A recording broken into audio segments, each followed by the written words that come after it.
TikTok is being banned by the United States via Donald Trump's executive order just recently, and they've got till September 20th to take action against that. And TikTok is going to sue the United States government for, basically says that it's unconstitutional. This is all part of the anti-Chinese propaganda that's been ongoing for some time now, at least 4 or 5 years, which is leading to a war on China.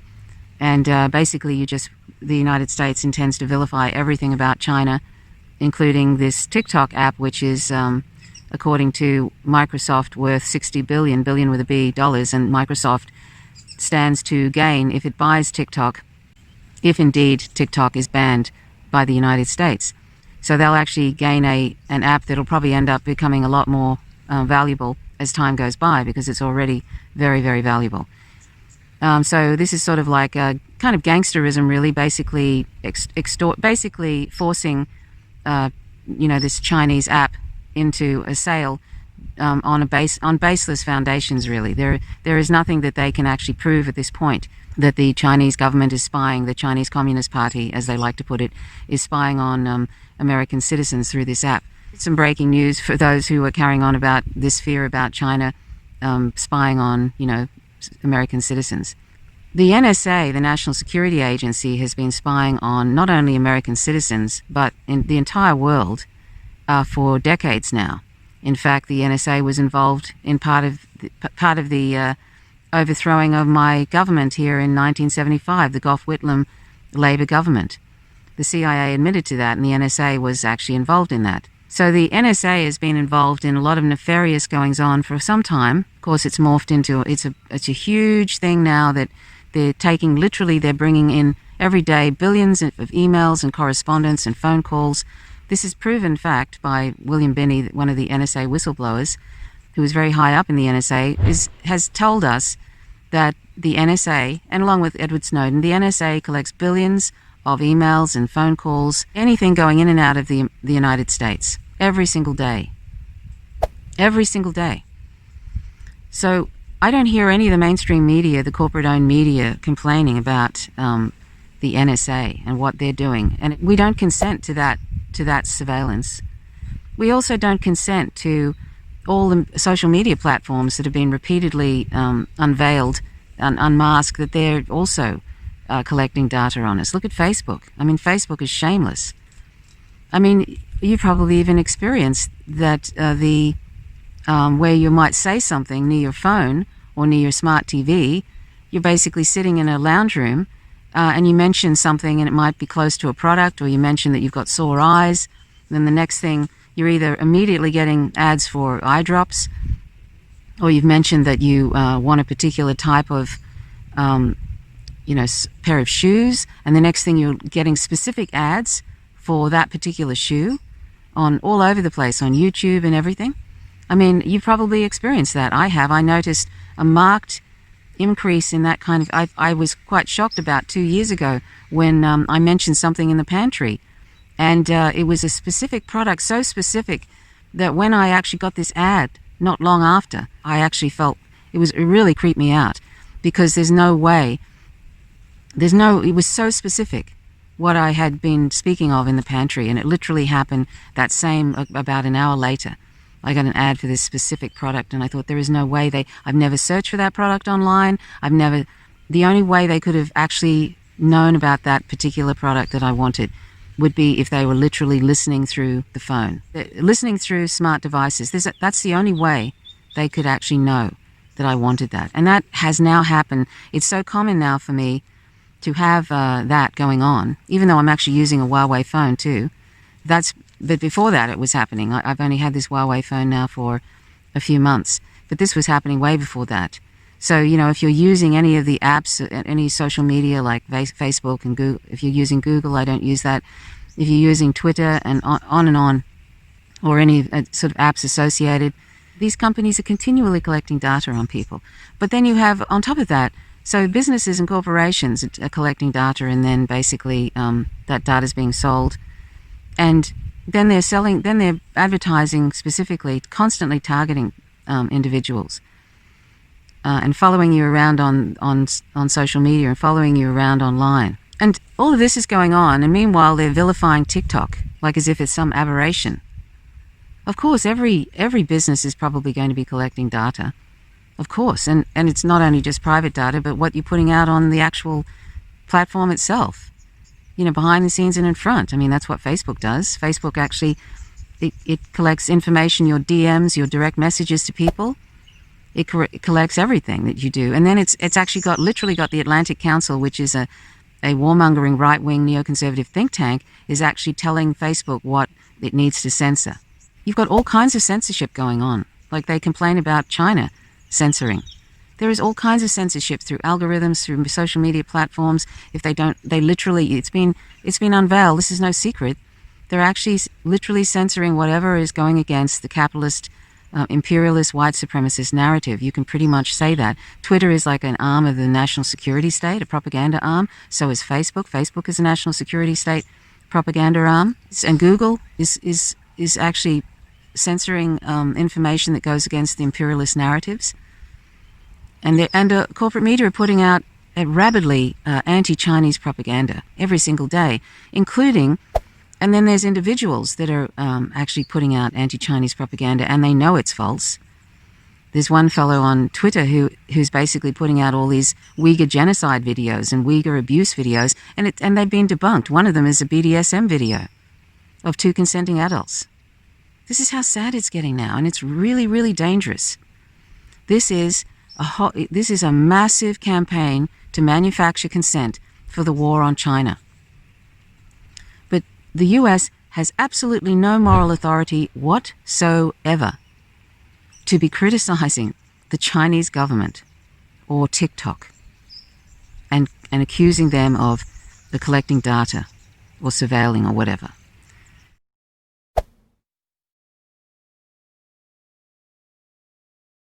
Here, 6 corporations owning all the media in the United States, all those kind of things, whatever scintilla of democracy is left, it's all being undone. And they're in no position. And then, don't get me started about the 60 plus countries, governments that the United States has overthrown since 1945. The US is in no position to be criticizing China and also going on about, when has the US ever cared about Muslims, the Uyghur Muslims, please? I mean, are we truly to believe that they really care about the Uyghur Muslims when they've got Muslims all over the world, that they're bombing their countries, Muslim majority countries, and trying to overthrow them? Are we really that naive that we think the US cares about the Uyghur Muslims when there's been so many rotting in Guantanamo Bay, that awful, awful prison? And all those awful images coming out of Iraq in the early stages of the Iraq War, torturing and humiliating them and stuff. And then, of course, on top of that, and this has been going on for a long time before Trump. Trump is not an aberration. He's not suddenly, he's just pulled this out of his ear about TikTok. Or, this vilification about them, these stories about the Uyghur Muslims. Check out the Grey Zone and read about Adrian Zenz, who's one of the main go-to people. Or check out the recent video, which I might actually post up because I think it's so important. One of an ex-Amnesty International worker has been found out to be pretending to be a Hong Kong protester activist, and really he's just an American who's living in Hong Kong, who the mainstream media is going to for information about all the things that are going on in the Hong Kong protests. It's really great journalism. He's actually putting on a sort of a Chinese accent while he's talking in English, and he's got a fake Twitter account, and this is the guy they're going to about these Hong Kong protests. The mainstream media, the corporate-owned media, they are the ones that are helping. They're going full on. Here in Australia too, the Sky News, owned by Rupert Murdoch, who owns 75% of the media in this country. He's also going hell for leather to vilify China and inventing stuff, exaggerating, and making out that it's bringing back the whole yellow peril thing. And if we fall for it, that's because we have these seeds of racism in us that, when you just, for example, when you don't like a person, if somebody comes up to you and says, this person did such and such, you'll be much more likely to believe what they say about that person because you already have these seeds of dislike about that particular person. And the same goes with racism. If you've already got those seeds of racism there, it takes nothing for somebody to water them and they just sprout up. And that's what's happening right now. This whole yellow peril racist thing has never really gone away. It's never really gone away, and it's been continually cultivated over the decades. Just keep it simmering along, so when it becomes useful, like right now, because China is an economic threat to the US and they want to crush it economically, and they want to also invade China as well. There's a coming war on China, as John Pilger's documentary illustrates. He put that out in 2016. So they've been cultivating this ongoing yellow peril thing, and also the scary Communist Party and all Chinese Communist Party and all of that. Just like they do with the DPRK, there's been heaps of propaganda put out by the DPRK, or North Korea as people call it. I found that out, that I was being led up the garden path about DPRK for a long time. The propaganda is astronomical, what's put out about the DPRK. And now this China thing, if we don't end up in a big mushroom cloud with mutually assured destruction, which is quite possible, people will look back at this and see the similarities between how they started both the Iraq War in 2003, how they start any wars. They make up stuff about countries. They're doing it with Iran. They do it with Venezuela. They do it with Bolivia, and on. All these different countries that the U.S. has in its crosshairs because they have not submitted to the U.S. This is all.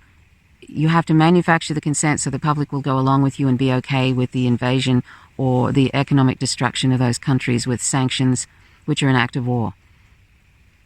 So we have to be really, really careful with all this Uyghur genocide stuff that's being put out. We really have to think about the sources, look into why they're doing this, why they pretend to care about this when they're not talking about any other Muslims. They're not talking about what's happening. There's a lot of Muslims that are Palestinians. They don't care about what's happening to Palestinians.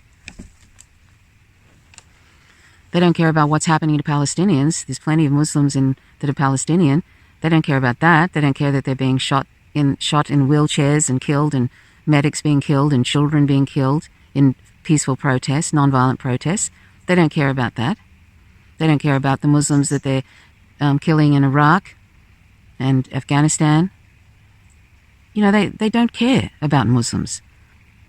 And certainly not the current administration with the Muslim bans and all of that they've been trying to introduce. Just ask any Muslim how much the United States government cares about them. Anyway, so we have to be so careful because this could end up in mutually assured destruction because China is a nuclear power. And on top of that, lots and lots of violence is happening against Asian people because of this anti-Chinese propaganda.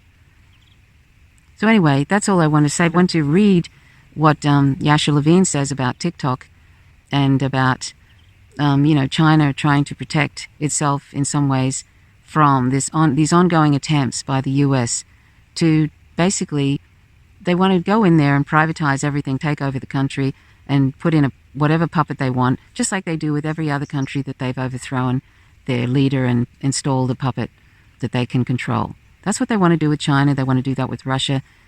And it's the U.S. empire is kicking against, and it doesn't matter who's in charge, doesn't matter if it's Obama or George W. Bush or Bill Clinton or Donald Trump, it doesn't matter. The U.S. empire wants full spectrum dominance in the world, has always wanted that, particularly since World War II, since after World War II. It's one of the reasons they created the CIA, to help that come about. And it's been an absolute mess, an absolute cluster F ever since. It's a white supremacist, capitalist, imperialist empire, and it intends to have full spectrum dominance. And sometimes I think at any cost, by any means necessary, certainly, but I don't think they even care anymore if we all end up with mutually assured destruction. I really do. I think it's that insane now. So anyway, please stay on and listen to this. I hope that I explained this okay. It's a very complicated, it's got many, many facets to it, and sometimes I may forget some. some aspects to it, but I try to kind of bring it all together. But just to say that the US has no moral authority whatsoever to be criticizing China about data collection or whatever. And the reason they're so upset with Huawei is because it's such a great phone, such a great device. It's a huge company. It's whooping the US's behind in technology. It's all about the US is fine with capitalism as long as they're the ones that are controlling everything. Capitalism is supposedly about competition, but really what it is, it's just about companies subsuming other companies, basically co-opting social justice movements, co-opting other companies that are like Facebook bought out Instagram because they admitted privately that it's because they wanted to neutralize the competition. And this is all about neutralizing the competition of TikTok. It's a serious contender, a serious competition, so they want to buy that out, and they're doing it by nefarious, dishonest means, McCarthyite, like red baiting type stuff in there.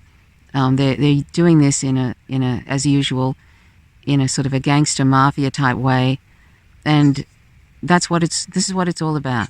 Capitalism really is about eventually just having one or two companies owning everything. I mean, you can see them subsuming everything. Or maybe 6 companies owning everything, like it owns the media in the United States. I'm going to read this article by Yasha Levine about TikTok. I think you'll find it very interesting. So thanks for watching. Stay tuned. Bye for now. TikTok and America's fake internet freedom war. All this shows the limits of American liberal values. We're, quote, enlightened, end quote, and, quote, open, end quote, so long as Americans perceive that we have total superiority. Since my last dispatch on TikTok and the death of Silicon Valley utopianism, I had a chance to take a closer look at the language of Donald Trump's executive order banning TikTok and also WeChat.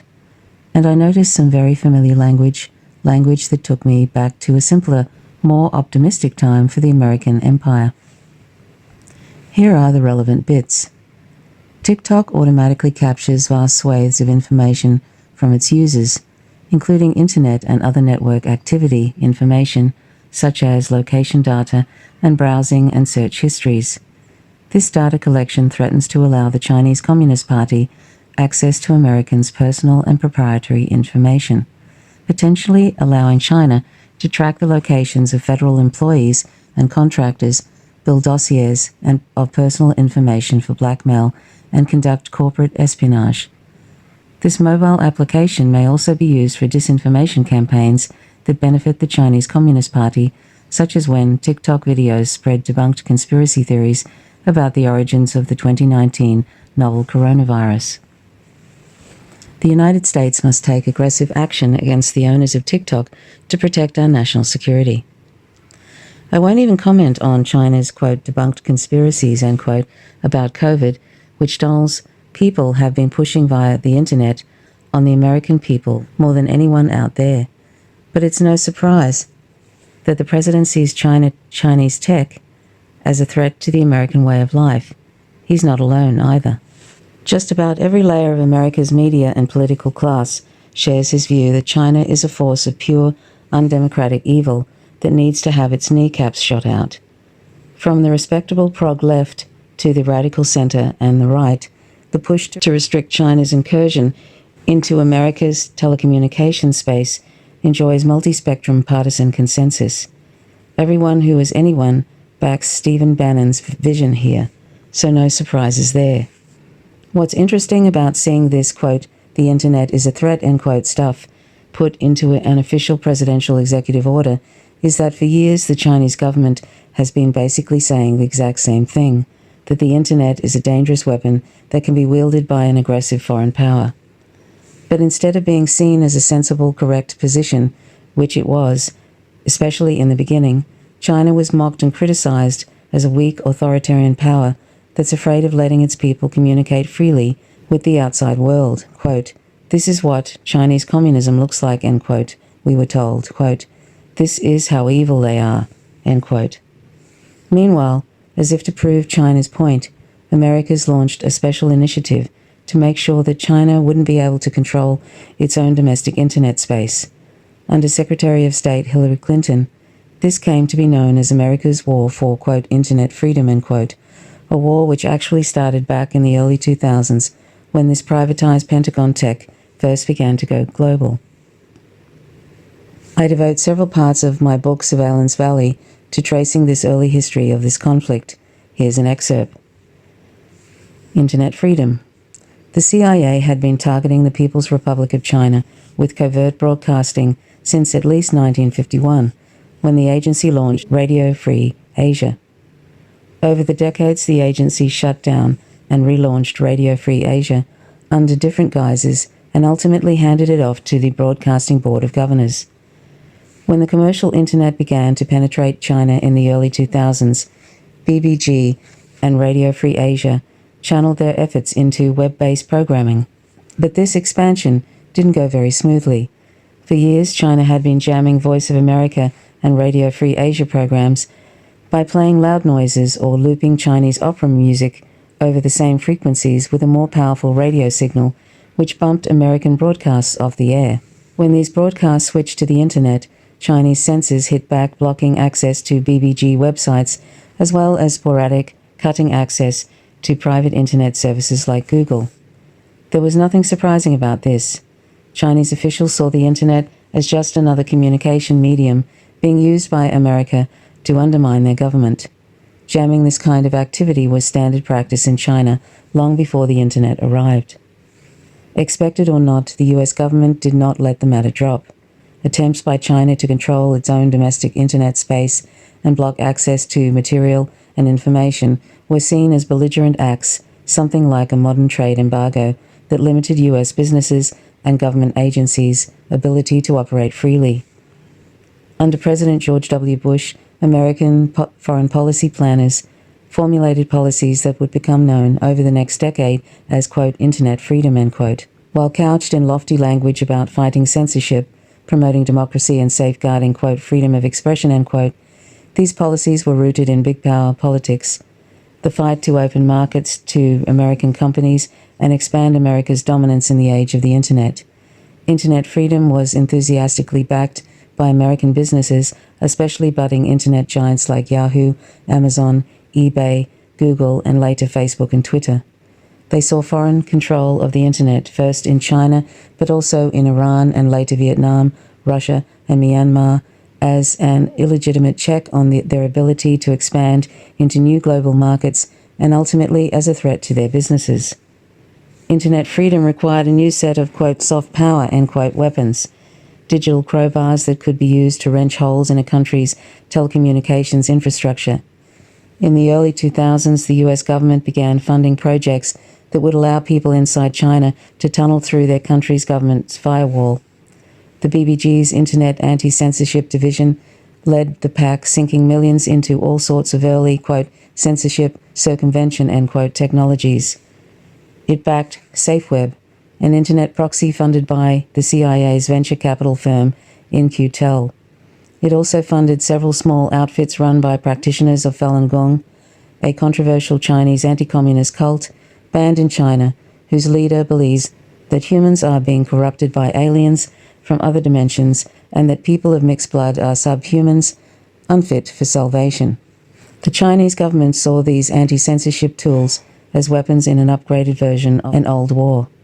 Quote, the internet has become a new battlefield between China and the US, end quote, declared a 2010 editorial of the Xinhua news agency, China's official press agency. Quote, the US State Department is collaborating with Google, Twitter, and other IT giants to jointly launch software that, quote, will enable everyone to use the internet freely, end quote, using a kind of US government-provided anti-blocking software in an attempt to spread ideology and values in line with the United States demands, end quote. China saw internet freedom as a threat, an illegitimate attempt to undermine the country's sovereignty through, quote, network warfare, end quote, and began building a sophisticated system of internet censorship and control, which grew into the infamous Great Firewall of China. Iran soon followed in China's footsteps. It was the start of a censorship arms race. I hadn't really reread this bit since my book came out more than 2 years ago. Looking at it now, all the same forces and interests are still in play, and that includes the spooky Falun Gong cult. So that's a short version of a longer piece, only available to subscribers, and he has a link to where you can read that, and that is by journalist Yash and author Yasha Levine, titled TikTok in America's Fake Internet Freedom War,